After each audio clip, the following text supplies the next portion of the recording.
Hello, everyone. Welcome to Believers Learning Spectrum. So, in this channel, we will discuss about the previous year questions and many more subjects like economics, commerce, management, home science, etc. So, uh, let's discuss with the previous year questions of the home science, right? Dream, trust, reveal on yourself as well as on your own journey. Now, let's begin with the first question of July 2016. इसी channel पे आपके सारे के सारे previous questions यहीं पे cover up हो जाएंगे क्योंकि हमें पता है कि अगर कभी भी हमने प्रिपरेशन करनी है तो हमें क्वेश्चंस को देखना ही पड़ेगा right so let's begin with the first question is as per ICMR to 2020 the RDA of a thiamine for a moderately active man is basically अगर आप मेरी अदर वीडियोस देखोगे तो उसमें आपको आरडीए भी मिल जाएगा RDA is basically dietary allowance कि हमें हमारी जो आईसीएमआर बॉडी है उसने पहले 2010 में आफ्टर एवरी डेकेड वो एक चार्ट देती है according to the diet right कि अब की लाइफस्टाइल कैसी है लोगों की उस अकॉर्डिंगली कितना थायामाइन खाना चाहिए कितना रिबोफ्लेविन लेना चाहिए कितना कार्बोहाइड्रेट्स कितना प्रोटीन्स कितना फैट्स तो कितना लेना चाहिए ये सब कुछ हमारा आरडीए टेबल में लिखा था एक्सटेंडेड आरडीए टेबल में राइट सो ये भी हमारे सिलेबस में पूछा जाता है आरडीए 2020 के ऊपर थायामाइन क्या है thiamine is basically vitamin vitamin B1 vitamin B का पार्ट B1 को हम थायामाइन के नेम से जानते हैं जब आप कंटेंट क्लासेस देखोगे तो उसमें आपको समझ में आ जाएगा for a moderately active man जिसकी लाइफस्टाइल एक मॉडरेट वर्क करने की है ना ही ज्यादा सीटिंग जॉब है ना ही ज्यादा स्टैंडिंग जॉब है ना ही सेडेंटरी ना ही हैवी जॉब है एक मॉडरेट एक्टिव मैन को कितना ज्यादा B1 थायामाइन अपनी डाइट में लेना चाहिए अकॉर्डिंग टू 2020 चार्ट आपने सिर्फ 2020 का चार्ट पढ़ के जाना है ठीक है सो कितना लेना चाहिए दैट इज हम नेक्स्ट पे देखते हैं दैट इज 1.8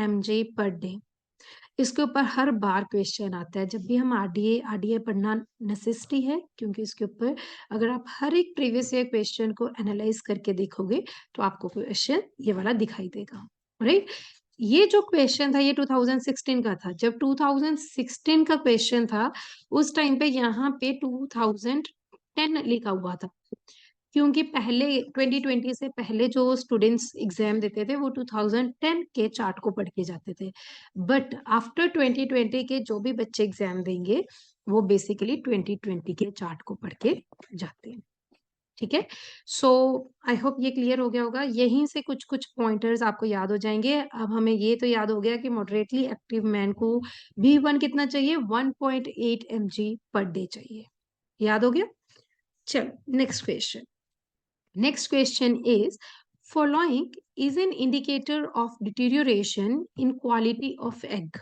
Basically, जब भी हमने एग की क्वालिटी को देखना है एग की क्वालिटी को कौन सी ऐसी चीज है कौन सा ऐसा इंडिकेटर है जो कि एग की क्वालिटी को खराब कर देता है डिटेरियोरेट कर देता है तो वो कौन सी है A point is egg shell is intact intact का मतलब होता है कोई चीज ऐसी जो हार्म ना करे राइट एग शेल एग का जो ऊपर का शेल होता है वो हार्म नहीं कर रहे ना करे ठीक है स्मॉल एयर सेल छोटे छोटे एयर के पॉकेट्स एग के बीच में बने हुए हैं increased alkalinity of egg white जब कभी भी जो एग वाइट है एग वाइट का अगर एल्केलाइन नेचर बढ़ गया तो firm chalazae holding the yolk in the center सबसे पहले हम शिलाज देखते हैं ये क्या है देखो एग शेल क्या है answer is increased alkalinity of egg white अगर एग वाइट की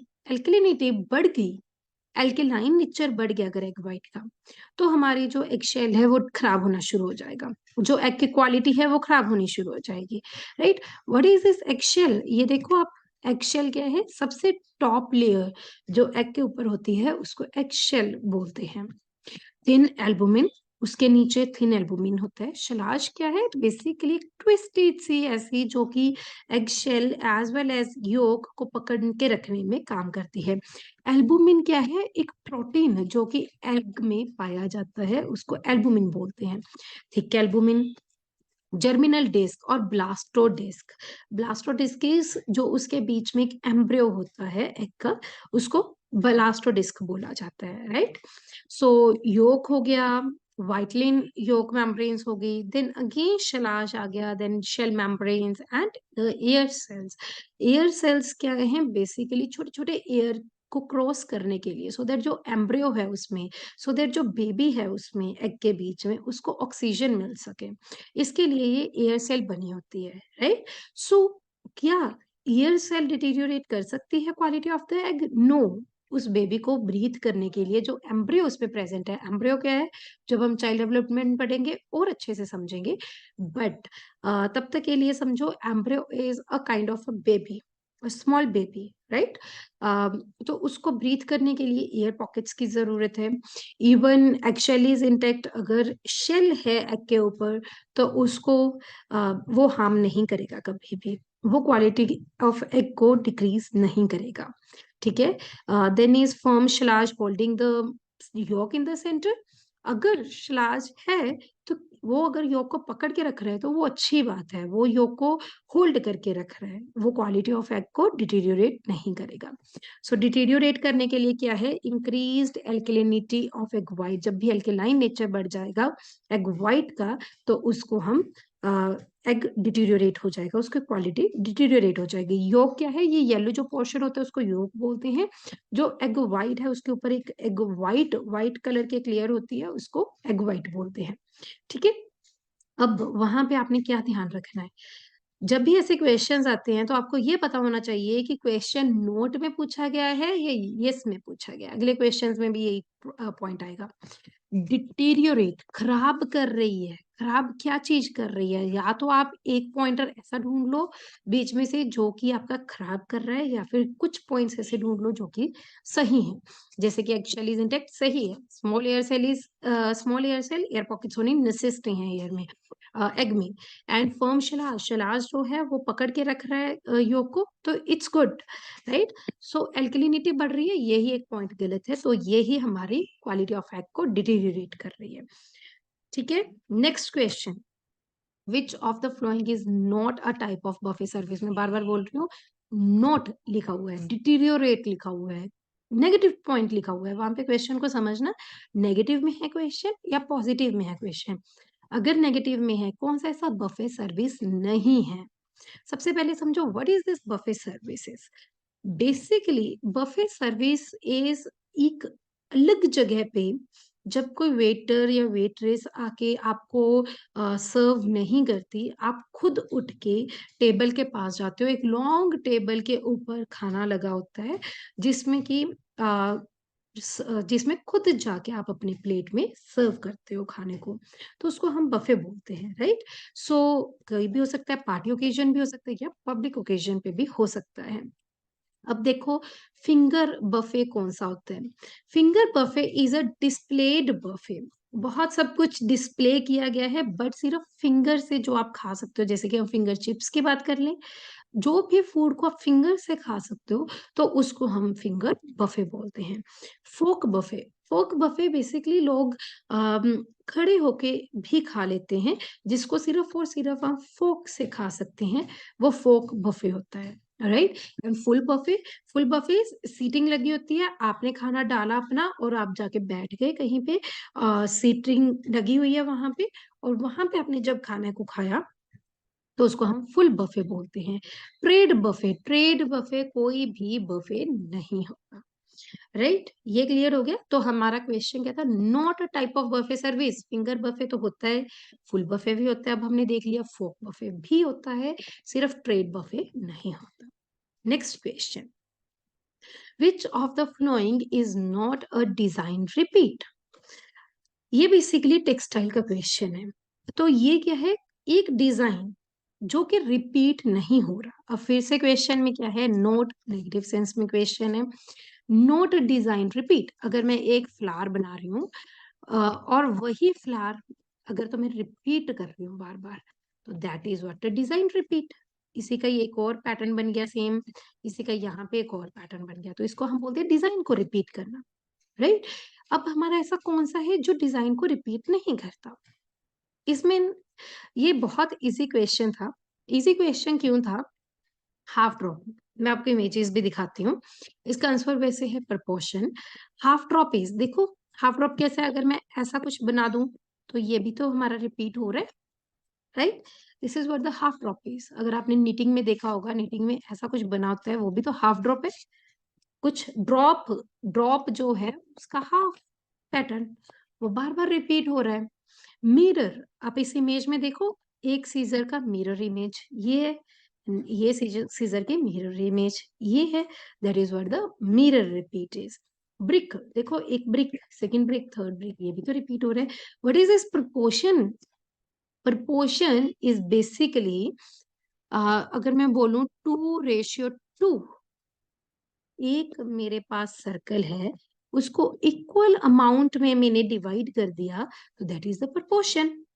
इसको मैंने 1 दे दिया, इसको भी मैंने 1 हिस्सा दे दिया, that is what the proportion is, right. जब हम इक्वल अमाउंट में बेसिकली डिवाइड कर देते हैं किसी चीज को, उसको हम प्रपोर्शन बोलते हैं। वो तो डिजाइन में कभी भी आता ही नहीं, that is not a design repeat.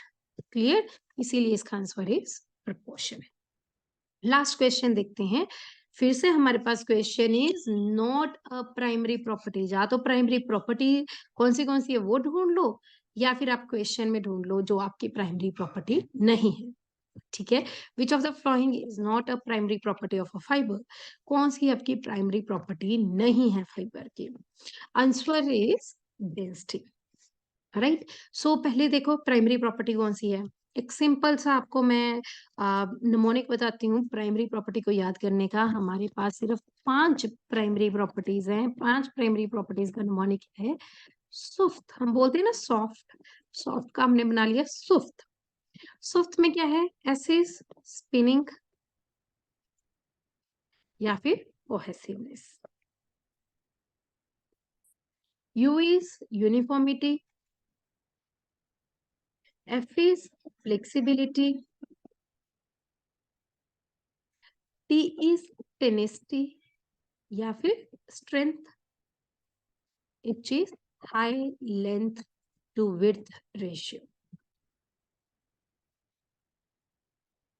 हमारे तो याद हो गया। अब वहां पे आइदर हमें क्वेश्चन आ जाए विच of the following is not, which of the following is a secondary property.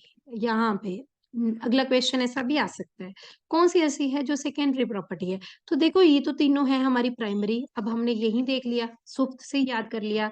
Strength is your tenacity, flexibility is your flexibility and cohesiveness is spinning, right. तो ये तो हमारी होगी प्राइमरी प्रॉपर्टीज, पांचों की पांचों सुफ्त। तो बच्ची क्या है? Density. Density is your secondary property. अब छोटी सी एक ओवरव्यू देती हूँ इनके ऊपर। व्हाट इज स्पिनिंग या कोहेसिवनेस? कोहेसिवनेस का मतलब होता है कोई ऐसी चीज जो एक दूसरे के साथ जुड़ जाए। जैसे कि हम बात करें कॉटन, कॉटन में बहुत अच्छी कोहेसिवनेस होती है। क्यों? क्योंकि अगर आप वेट करके देखोगे तो वो इजीली निकल नहीं पाएगी, उसकी स्ट्रेंथ बहुत ज्यादा इंक्रीज हो जाएगी। कोहेसिवनेस या स्पिनिंग का मतलब होता है ट्विस्ट। एक धागे को देखोगे, अगर आप उसको खोल के देखोगे तो उसके बीच में आपको पता चलेगा कि ट्विस्ट दिया हुआ है। जो ट्विस्ट है वो हमेशा हमारी स्ट्रेंथ को इंक्रीज करती है।